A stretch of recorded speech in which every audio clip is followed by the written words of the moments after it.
ನಾನು ವಿವೇಕಾನಂದರ ಅನುಯಾಯಿ ಬೇರೆ, ಸ್ವಾಮೀಜಿ ಹೇಳೋರು. ಸ್ವಾಮೀಜಿಯ ಫೇಮಸ್ ಸ್ಟೇಟ್ಮೆಂಟ್, ಹೇಳಿ ಎರಡನೇ ಸಲ ಯಾಕೆ ಹೇಳಿದರು? ಹೇಳಿ ಎಂದಿದ್ರೆ ಸಾಕಿತ್ತಾ? ಎದ್ದೇಳಿ ಅಂತ ಯಾಕೆ ಹೇಳಿ ಎಂದಾಗ ಎದ್ದಿಲ್ಲ ನಾವು. ಎರಡನೇ ಸಲ ಒಂದು ಜಾಡಿಸು ಒದ್ಬಿಟ್ಟು ಏಳು ಮೇಲೆ ಅಂತಂದರು. ಹೀಗಾಗಿ ಸ್ವಲ್ಪ ಎದ್ದಿರಬೇಕಾದಂಥ ಪ್ರಸಂಗ, ಭಾಳ ಹೊತ್ತು ತಗೊಳ್ಳಲ್ಲ. ಓನ್ಲಿ ಥಿಂಗ್ ಈಸ್, ನಾನು ಒಂದಷ್ಟು ಪ್ರಶ್ನೆಗಳನ್ನು ಕೇಳಬೇಕು, ಉತ್ತರ ಕೊಡ್ತೀರಾ ನನಗೆ? It's not a quiz. ನನಗೂ ತಿಳ್ಕೊಳ್ಬೇಕು. ಈ ವೇದಿಕೆ ಮೇಲೆ ಕೂತಿರೋರಿಗೆಲ್ಲ ನಮಗೆ ಸ್ವಲ್ಪ ಅಹಂಕಾರ ಇದೆ, ನಾವು ಹೇಳಿದ್ದು ಕೇಳಬೇಕು ಅಂತ. ಈಗ ನನಗೆ ಒಂದು ಪ್ರಶ್ನೆ ಅವ್ರು ಹೇಳಿದರು, ಊರಿನಲ್ಲೆಲ್ಲ ವಯಸ್ಸಾದವ್ರು ಉಳ್ಕೊಂಡು ಬಿಟ್ಟಿದ್ದಾರೆ, ಉಳಿದವರೆಲ್ಲ ಬೆಂಗಳೂರಿಗೆ ಹೋಗ್ಬಿಟ್ಟಿದ್ದಾರೆ ಅಂತ. ಆಯ್ತಪ್ಪ, ವಯಸ್ಸಾದವ್ರು ನೋಡ್ಕೊಳ್ಳೋದು ನಮ್ಗೆ ಯಾಕೆ? ಕರೆಕ್ಟಾ? ಪ್ರಾಮಾಣಿಕವಾಗಿ ಹೇಳಬೇಕು ನೀವು. ವಯಸ್ಸಾದವ್ರು ನೋಡ್ಕೊಳ್ಳೋದು ನಮಗೇನು ಕೆಲಸ? ಶಂಕರ್ ಏನು ಹೇಳಿದರು? ಅವರವ್ರ ಕರ್ಮವನ್ನು ಅವರವ್ರು ಅನುಭವಿಸ್ತಾರೆ, ಅನುಭವಿಸ್ಲಿ ಬಿಡಿ.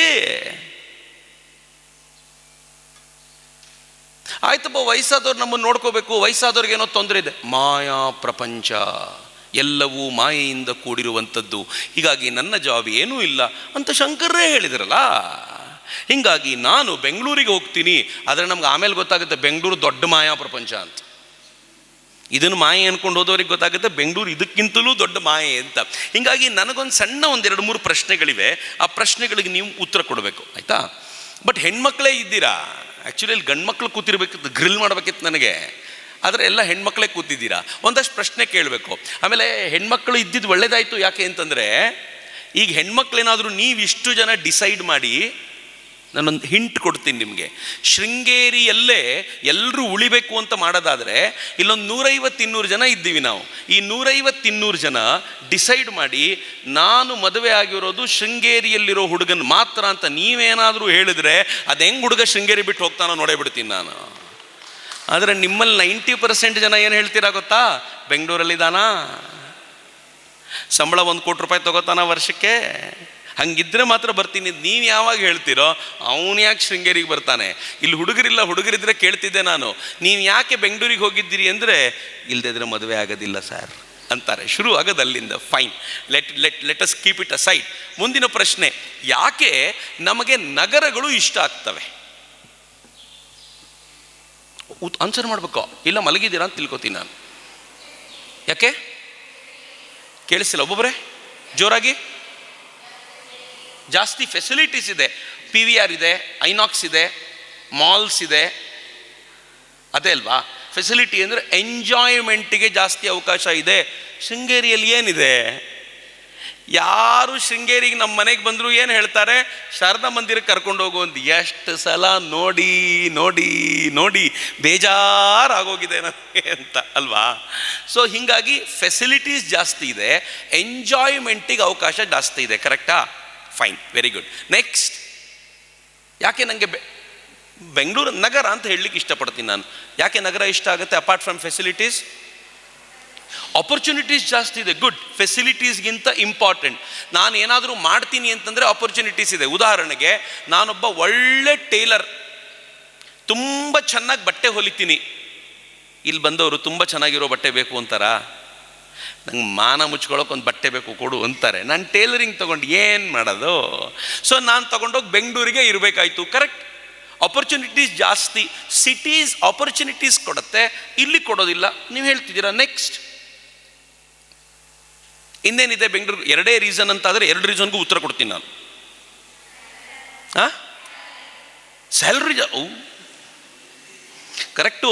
ನಮಗೆ ಹೆಂಗಿದೆ ಅಂತಂದರೆ, ಈಗ ತಾನೇ ಮಾತಾಡ್ತಾ ನನ್ನ ಮಿತ್ರರು ಹೇಳಿದರು, ಇದು ನಮ್ಮ ಮೈಂಡ್ ಸೆಟ್ ಹಿಂಗಾಗೋಗಿದೆ. ಏನು ಹೇಳಿದ್ರು ಗೊತ್ತಾ? ನಾಗೇಶ್ ಜಿಯವರು ಟೋಕಿಯೋದಲ್ಲಿ ಇರ್ಬೋದಿತ್ತು, ವಾಷಿಂಗ್ಟನ್ನಲ್ಲಿ ಇರ್ಬೋದಿತ್ತು, ನ್ಯೂಯಾರ್ಕಲ್ಲಿ ಇರ್ಬೋದಿತ್ತು, ಅವರ ಜ್ಞಾನಕ್ಕೆ ಬೇಕಾದಷ್ಟು ದುಡಿಬೋದಿತ್ತು ಅಂತ. ಹೆಚ್ಚು ದುಡಿದವ ಹೆಚ್ಚು ಬುದ್ಧಿವಂತ, ಹೆಚ್ಚು ದುಡಿದವ ಹೆಚ್ಚು ಒಳ್ಳೆಯವ, ಹೆಚ್ಚು ದುಡಿದವ ಸಮಾಜದಲ್ಲಿ ಗೌರವಕ್ಕೆ ಪಾತ್ರನಾದವ. ಹೆಂಗೆ? ಹಂಗಿದ್ರೆ ಶೃಂಗೇರಿಯ ಇವತ್ತಿನ ಪೀಠಾಧೀಶರ ಬಳಿ ಎಷ್ಟು ದುಡ್ಡಿದೆ ಅಂತ ಕೇಳಿದರೆ, ಕರ್ನಾಟಕದ ಉಪಮುಖ್ಯಮಂತ್ರಿಗಿಂತಲೂ 1000 ಪಟ್ಟು ಕಡಿಮೆ. ಅದರ ಗೌರವ ಯಾರಿಗೆ ಜಾಸ್ತಿ? ಯಾರಿಗೆ? ಹೆಂಗದು? ಸುಮ್ಮನೆ ಕೇಳ್ತಿದ್ದೀನಿ ನಾನು ನಿಮಗೆ. ಸ್ಯಾಲ್ರಿ ಜಾಸ್ತಿ, ದುಡ್ಡು ಜಾಸ್ತಿ ಅನ್ನೋದು ನಾವು ಹೇಳ್ತಿದ್ವಿ. ಅಫ್ಕೋರ್ಸ್ ನಾನು ಆನ್ಸರ್ ಮಾಡಬಾರ್ದು ಅಂತಿದ್ದೆ, ಅನ್ನೋದಕ್ಕೆ ಆನ್ಸರ್ ಹುಡುಕ್ಲಿಕ್ಕೆ ಹೋಗ್ತಾ ಇದ್ದೀವಿ. ಫೈನ್, ನೆಕ್ಸ್ಟ್ ಇನ್ಯಾವುದಕ್ಕೋಸ್ಕರ ಹೋಗ್ತಿದ್ದೀರಿ ಬೆಂಗಳೂರಿಗೆ ಅಥವಾ ಸಿಟಿಗಳಿಗೆ? ದುಡ್ಡು ಜಾಸ್ತಿ, ಆಪರ್ಚುನಿಟೀಸ್ ಜಾಸ್ತಿ, ಎಂಜಾಯ್ಮೆಂಟ್ ಜಾಸ್ತಿ. ಆಮೇಲೆ ಏನು ಎಜುಕೇಷನ್ನು? Quality education. ಓ, ಕ್ವಾಲಿಟಿ ಎಜುಕೇಷನ್. ಏನು ಕ್ವಾಲಿಟಿ ಎಜುಕೇಷನ್ ಅಂತಂದರೆ? What do you mean by quality education? ಏನು ಒಳ್ಳೇದಂದ್ರೆ ಏನು?